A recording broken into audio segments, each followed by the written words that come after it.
Okay, we're rolling. All right, this is a home interview, Wantagh, New York. It is the 8th of August 2006, 1 p.m. Interviewers are Mike Russert and Wayne Clark. Could you give me your full name, date of birth, and place of birth, please? James Thomas Consalvo. I was born in New York City. And when? January 1st, 1912. Okay. What was your educational background prior to entering service? Well, public school, high school, and that's it. Okay. Do you remember where you were when you heard about Pearl Harbor? Yeah, I was in Jersey at one of my wife's girls' friend's house over in Jersey. We were having a dinner then, and then they said Pearl Harbor was attacked, Pearl Harbor was attacked. And we said, where is Pearl Harbor and what is it? We didn't know anything. Yeah, most didn't. Most people didn't at the time. No, that's true. How did you feel about it when you heard what Pearl Harbor was and what had been done there? Well, I really didn't think very much about it, except that it's something that shouldn't have happened. Okay. And why did it happen? Did you enlist or were you drafted? Beg your pardon? Were you drafted or did you enlist? I had drafted. I was 32 years old when I was drafted. I was Oh my an old God, man already. And then there were kids in there. You had a family, you were married and had a family already? I was married, I had one daughter. Now, what kind of work were you doing at the time? I was working for a steel warehouse. Okay. I think I was working in the office then. I was working in the warehouse first as a shipping clerk, and then I went into the office. When I came out of the service, I went into the office. How did you feel being 32 and married and get a draft notice? Well, being 32, I didn't mind, but being married, that was another thing. Why should I be picked out? And I know guys that didn't even go. All right. These guys is about as my age. Now, how were you treated by the other recruits? Did they call you Pops or anything like that? Now, where did you go for your basic training?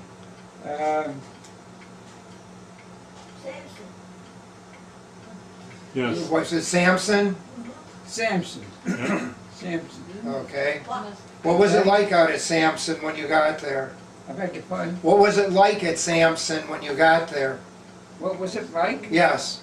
Well, I know. Well, all the barracks were built and it was pretty well situated by then, wasn't it? It was all built up when you got there, wasn't it? At Sampson, they had barracks built and... I'll move over here. They had barracks built and Barracks? yeah, you had barracks. Is that where you lived? Yeah. I don't know where I live. What was basic training like? Basic training, exercises, running. Can't tell you much. Did you learn anything about weapons or how to fire a rifle? No, the only weapons we had one day we all shot a rifle off and then a revolver. That's my training with arms, small arms. Then when I got on board ship, I became a gunner's mate. So, And we had 40 millimeters, I guess they were. Yeah, 40 millimeter guns. You never trained on any of those bigger guns? Beg your pardon? You never trained on any of the bigger guns before you went on a ship? No. so you went from Sampson to a ship. I went from Sampson to a ship. Yeah. Now you were assigned to an LST, is that what you stayed on? Beg your pardon? You were assigned to an LST? I was assigned to an LST. And that's all you stayed on the LST the whole time you were in? Yes. No, before that I was from one ship to another ship as a just not for any particular reason, just for being there and going here and there until I got assigned to LSD 125. Okay. Okay, now that's the first time you were trained then on your weapon. Yeah. Trained. Who trained you on this? Some of the other sailors on the ship? Yeah, nobody trained us. You just went pull the trigger and that was it. Mm-hmm.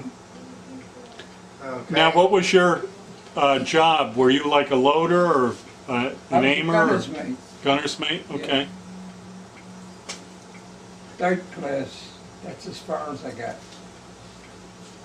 Now you were assigned to the Pacific Coast then. You went out to the West Coast? West Coast. Mm-hmm. West Coast. And that's where you picked up your ship? Yeah. And I picked it up between Hawaii and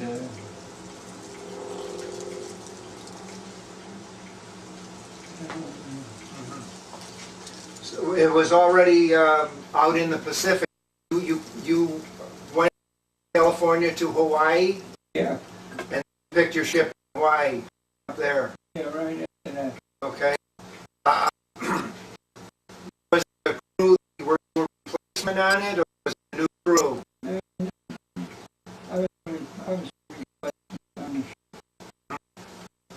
Okay. What was it like on the LSD? I was great. It's cool. And on their food.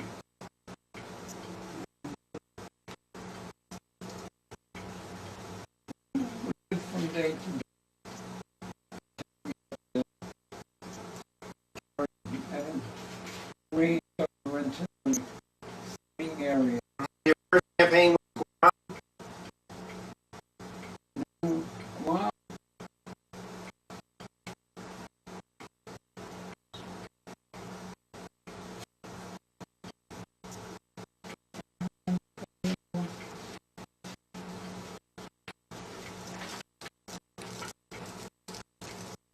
you remember when you were first under fire? We would,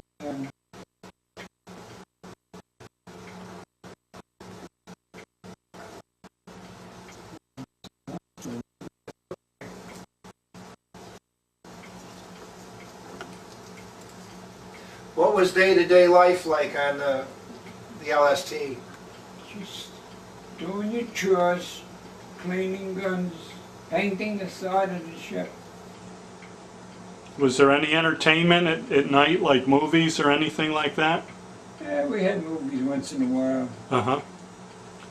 Mhm. What about mail? Did you get mail regularly? Oh yeah, yeah. They had mail that came to the ship, was distributed. Are there any incidences that you want to tell us about that you recall?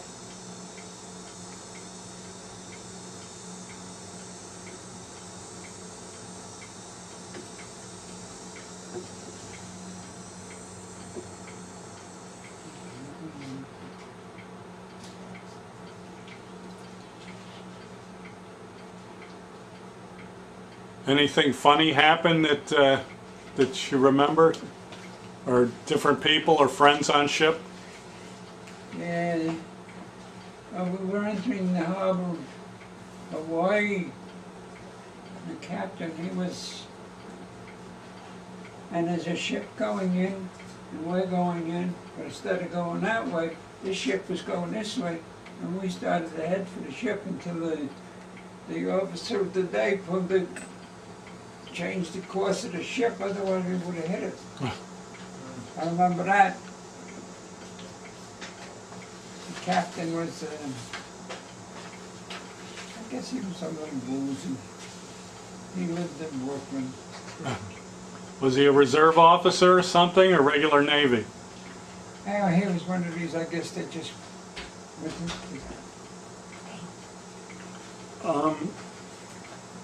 Let's see. Do you remember a story about a Japanese subsurfacing next to your LST? Oh, yeah. Right alongside the ship. It went down again. Submarine. We also had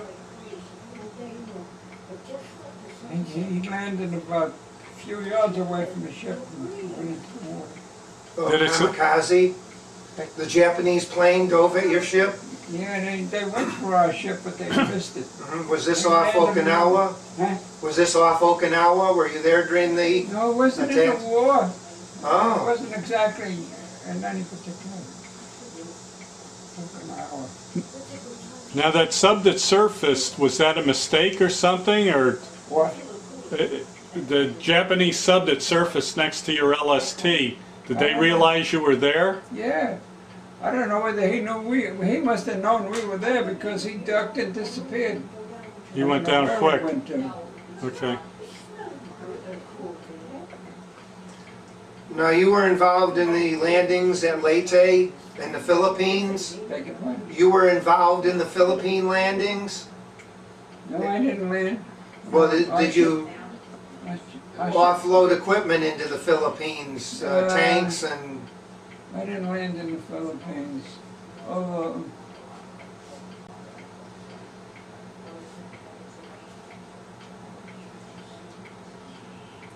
all I know is we picked up a lot of men and took them to the war, where the war was, and mostly Marines and young kids. Well, you were involved in Okinawa landings. Would you Oh, talk yeah. about that a little bit? Yeah, Okinawa, I was in Okinawa. That was the worst. Why? What was... Well, because it was the big thing. We were shooting at ships, at the planes. And, I remember we were hitting them. All the way off. Was your ship ever struck by the Japanese? Was it ever one? Hit by the Japanese? No. All I know is that they had a sub close to us, they went underneath us, and then they disappeared. Well, what about the Typhoon? The Typhoon, that went for a whole week, and that ship was just up, down, and these flat bottom boats, they went up, down, and then they bounced around like a... Did you think you were going to sink? I never thought of anything. I never thought of being afraid or anything. I said if it's gonna, whatever happens, happens. When the time's up, it's up. It wasn't my time yet. We hadn't anybody on our ship. I think one guy was hit in the head with a projectile or something. That's the only thing that I know. Now, and after you took troops ashore, did you bring supplies in also? Supplies too, tanks, cars, ammunition. I remember going to the bottom of the hold of the ship and opening up cases of ammunition to get them ready for the whoever was going to use them. I don't know whether they were 5-inch projectiles or 3-inch projectiles, but we had to break open the cases that they got prepared for. Yeah, that was hot days. We've been in the hold of the ship. Were you ever wounded or? No, No. I don't think we ever had anybody actually shoot at us at our ship anyway. Okay. Now, I read here that you had a friend named Earl that you stayed in contact with. Did I what? A friend named Earl Did I? that was on the ship with you? That I'm in contact with? Yes. Oh yes, I'm very much in contact. Although I haven't heard from him in a long time. Clegg. Earl Clegg. He come from Baltimore or West Virginia or something. Nice young guy. Just now, So you were close friends while you were on the ship? You were close friends while you were on the ship? Yeah, yeah, we were close friends. We're still close friends. And he's the last one that I'm friendly with. And a few friends that I was writing to that after the war, like one guy moved to California, I kept writing to him, he wrote to me, and I didn't hear from him anymore. I figured he must have died. There was a lot of kids there, you know, they had no education. One guy wrote me a letter, a young kid, I'm 32 years old, the guy must have been about 17. He wrote it in the pencil. He didn't even know how to spell, he had no education. Yeah. So you stayed in contact with him too. Where was he from? Do you remember? No, I don't know what state.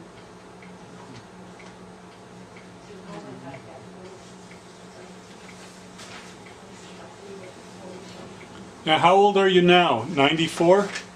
94, I'll be 95 in January.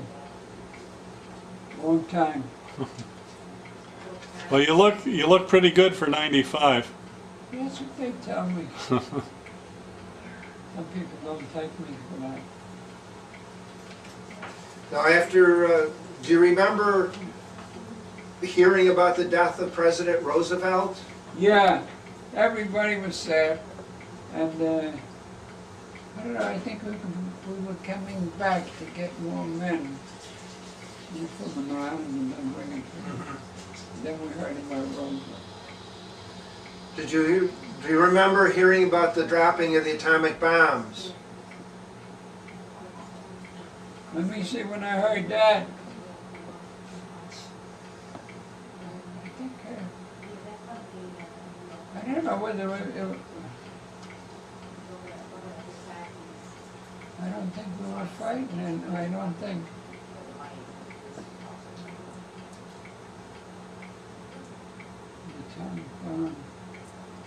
Yeah, when we heard about that, it seemed like the Japanese quit pretty, stopped fighting. Were you concerned about having to invade Japan at all? As a matter of fact, I was on leave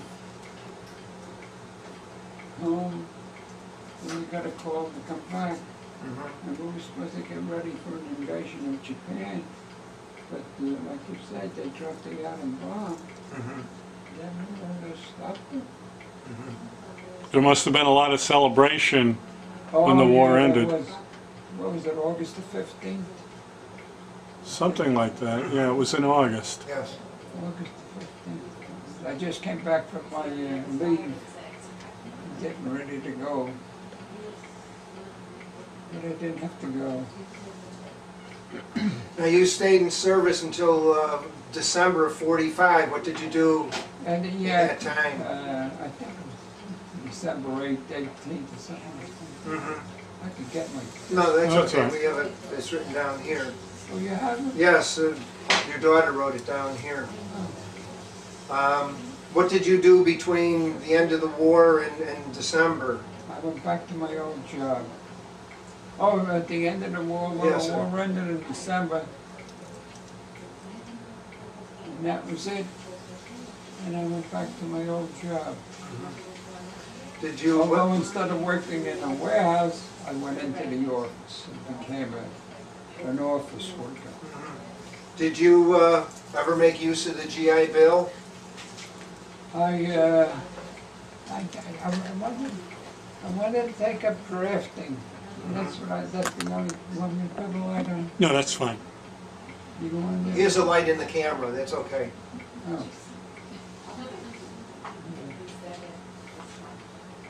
Did you use the GI Bill to buy a house or anything? Yeah, we bought this one. Did you? You went right back to work. You never used the 52-20 club? The 52 what? 20 club, where you got $20 a week for 52 weeks after the war. No. I went back to my old job, went into the office, that was it. I made my $20 a week or $25, whatever it was. Did you ever join any veterans organizations? I joined the American Legion. I wasn't very active in it because I was going to one in Hempstead, and I had to drive into Hempstead and come home late at night, and I said, forget it. You lived in... I went a few times, and the guy that I was going with, he moved away, and I didn't go anymore. Now, you said you stayed in contact with some men that served with you. I beg your pardon? You stayed in contact with some men that served with you, you said. Yes, I did. And one guy's writing to us in California, I didn't hear from him anymore. I think he died. Then I was writing to another guy in Jimmy Strong, Middle West. I never heard from him anymore. Then I heard from this kid, he wrote me a letter, the one I told you about. He wrote a letter in pencil, he didn't know how to write.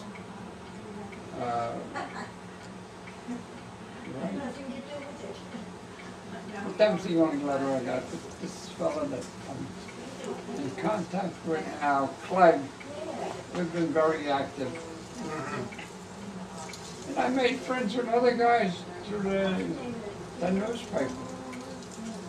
His name. We became very good friends. Did you ever get to see any USO shows? No. Did I ever see any? Yes. Nah. One, we saw something that was supposed to be a show, but it wasn't like this big time stuff with Bob Hope or any of those guys. Okay, how do you think your time in the service had an effect on your life? Okay. It didn't have any effect on my You don't life think it because I did? continued right on the way I went and I came back and that was it. Yeah. Okay. Well, thank you very much for your interview. Good. And I'm surprised I'm not very good. No, it was good. That was fine. Thank you. Well, I remember one time, I went with a couple of guys, and they weren't from the gunner's crew, but they was from the kitchen. And I got loaded. I drank this very sweet whiskey. And I got loaded. And this guy from the kitchen, the cook, he took me under his arm and he took care of me and took me home, put me to bed. That was it. Huh. Did you get much time off to visit any of the any sites or any of the islands or anything after? No. You just got our time off. I didn't have much free time. Okay, well, thank you very much. You're welcome.